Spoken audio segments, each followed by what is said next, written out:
सोचो, एक नॉर्मल रात है। स्काई में मून हमेशा की तरह चमक रहा है, लेकिन अचानक साइंटिस्ट्स नोटिस करते हैं मून अपनी जगह पर स्टेबल नहीं है।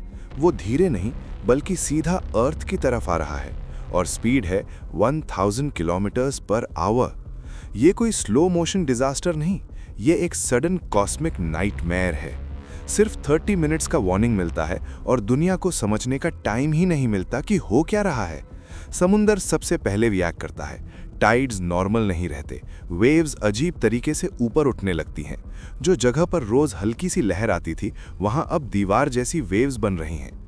अर्थ का एटमॉस्फेयर अनस्टेबल होने लगता है, हवा का प्रेशर बढ़ता जा रहा है, स्टॉर्म्स बिना किसी सीजन के फॉर्म होने लगते हैं। लाइटनिंग सिर्फ क्लाउड्स में नहीं बल्कि होराइजन के हर कोने में दिखने लगती है। सिटीज में लोग अपनी बिल्डिंग से बाहर निकलकर स्काई की तरफ देखते हैं। मून अब पहले से काफी बड़ा लग रहा है। पैनिक धीरे धीरे स्प्रेड होता है, रोड्स जैम हो जाती हैं, सायरन्स, हेलीकॉप्टर्स और लोगों की चीखें सब मिलकर एक ही आवाज बन जाती हैं। साइंटिस्ट्स बोलते हैं अगर मून इसी स्पीड से आता रहा तो अर्थ के ओशंस कंट्रोल में नहीं रहेंगे। अर्थ का क्रस्ट रिएक्ट करना शुरू कर देता है। पहले हल्की वाइब्रेशन, फिर छोटे अर्थक्वेक्स और कुछ ही मिनट्स में बड़े ट्रेमर्स। बिल्डिंग्स के ग्लास हिलने लगते हैं, ब्रिजेस वाइब्रेट कर रहे हैं, माउंटेन्स के अंदर स्ट्रेस बिल्ड हो रहा है, वॉल्केनो जोन्स में प्रेशर बढ़ने लगता है, मैग्मा चेम्बर्स अनस्टेबल हो जाते हैं। सोचो अगर तुम किसी कोस्टल सिटी में हो, समुंदर पीछे नहीं जा रहा बल्कि धीरे धीरे तुम्हारी तरफ बढ़ रहा है। लोग अपने फोन से सब रिकॉर्ड कर रहे हैं क्योंकि उन्हें खुद नहीं पता अगला मिनट मिलेगा या नहीं। मून और पास आता जा रहा है और उसकी ग्रेविटी अर्थ के हर सिस्टम को डिस्टॉर्ट कर रही है। ओशंस सिर्फ वेव्स नहीं बना रहे, पूरा पानी एक डायरेक्शन में खिंच रहा है। रिवर्स अपनी फ्लो डायरेक्शन भूल जाती हैं, कुछ रिवर्स रिवर्स होने लगती हैं।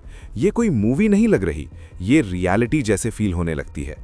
अगर तुमने पहले वाली वीडियो देखी हो, what if the moon slowly crashed into earth, तो याद होगा तो ग्रेविटी का क्या हाल हुआ था। अब सोचो अगर इसी मोमेंट पे मार्स भी अर्थ की तरफ आ रहा होता तो क्या कुछ भी बचता। अर्थ का फ्यूचर अनसर्टन है। ये सिर्फ मून की कहानी नहीं, ये एक वार्निंग है कि स्पेस में हर चीज बैलेंस्ड है और एक चीज भी अगर कंट्रोल से बाहर हो जाए तो पूरी दुनिया हिल जाती है। अगर तुम ऐसे कॉस्मिक डिजास्टर सिनेरियोज और स्पेस के डार्क सीक्रेट्स देखना चाहते हो तो चैनल को सब्सक्राइब करो, क्योंकि अगला व्हाट इफ और भी ज्यादा डेंजरस होने वाला है। मून अब अर्थ के इतना पास है कि पूरी स्काई में सिर्फ वही दिख रहा है। हर क्रेटर, हर शैडो नेकेड आई से क्लियरली विजिबल है। ग्रेविटी अब सिर्फ ओशंस को नहीं बल्कि पूरी प्लैनेट को खींच रही है। मेगा अर्थक्वेक्स एक साथ मल्टीपल कॉन्टिनेंट्स में फील होने लगते हैं। फॉल्ट लाइंस टूटने लगती हैं, कॉन्टिनेंट्स के बीच स्ट्रेस क्रैक्स डेवलप होने लगते हैं। सुनामीज सिर्फ कोस्ट्स तक लिमिटेड नहीं रहते, वो मेन लैंड के अंदर तक घुस जाते हैं। कुछ सिटीज एक ही वेव में गायब हो जाती हैं।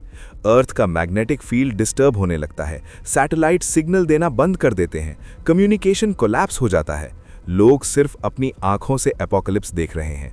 वॉल्केनोज एक के बाद एक इरप्ट करने लगते हैं, एटमॉस्फेयर ऐश से भर जाता है, सनलाइट ब्लॉक होने लगती है, दिन के बीच में भी अंधेरा सा छा जाता है।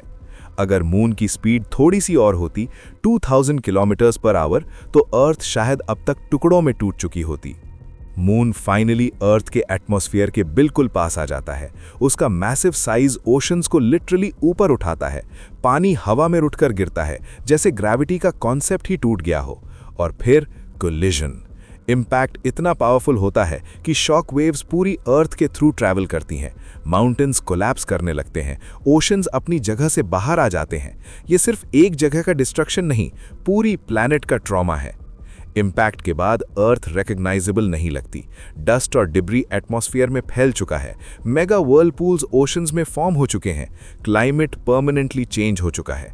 अगर तुमने पहले वाली वीडियो देखी हो, what if moon replaced by Mars then Jupiter, तो याद होगा जब मार्स ने मून की जगह ली थी तो ग्रेविटी का क्या हाल हुआ था। अब सोचो अगर इसी मोमेंट पे मार्स भी अर्थ की तरफ आ रहा होता तो क्या कुछ भी बचता। अर्थ का फ्यूचर अनसर्टन है।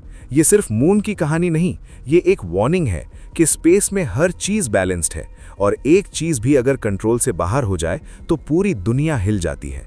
अगर तुम ऐसे कॉस्मिक डिजास्टर सिनेरियोज और स्पेस के डार्क सीक्रेट्स देखना चाहते हो तो चैनल को सब्सक्राइब करो, क्योंकि अगला व्हाट इफ और भी ज्यादा डेंजरस होने वाला है।